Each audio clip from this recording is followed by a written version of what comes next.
Hey plumbers, it's Ann Carden here, and I want to talk to you today about one thing that can drain the profitability from your plumbing company.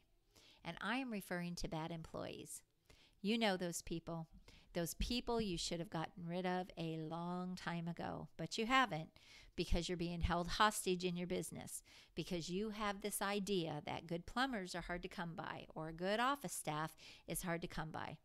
I'm not saying it's easy to find great people. It is a challenge, but it's not as big a challenge as keeping a bad employee. And I'm talking about everyone from who answers the phone all the way to your plumbers in the field. You know, the person answering the phone can either lose you business or they can make you business. They can either lose a sale or make a sale. How about your plumbers that are out there selling jobs, and they're selling the cheapest job because it's fast and easy and they want to go home early on a Friday? How is this serving your customers or your company or really your bank account? I want you to think about, what are you settling for in your business? What kind of employees are you settling for? Because at the end of the day, the quality of your company is dependent on you. And you want top-notch employees.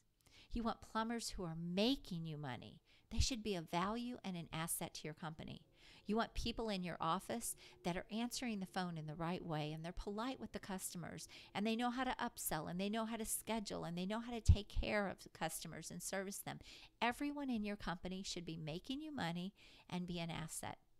Now, sometimes you can give people additional training and bring them up to speed, but a lot of times a bad employee just needs to go. And I want you to think about this. The longer you hold on to them, the more stressful your life is going to be, and the more money they're going to suck out of your company. Now, one thing you can do is continually look for great help. Don't ever stop looking. Keep your interviewing process a revolving door. This way, you're not held hostage in your company. There are always great people out there. You're going to be confident you can find great people if you have to let someone go.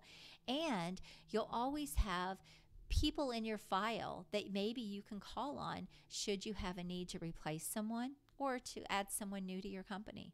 So don't just look for help when you're desperate. That's the wrong time, because then you make poor hiring decisions and you just take the first person that comes along just to fill the position because you think it's going to be easier, but it's not.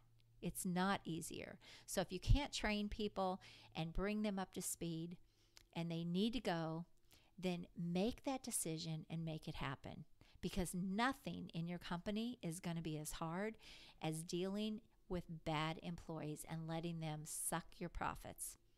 I hope this is helpful. Be a better business owner, and you will have a successful plumbing company. You have an amazing day. Bye-bye.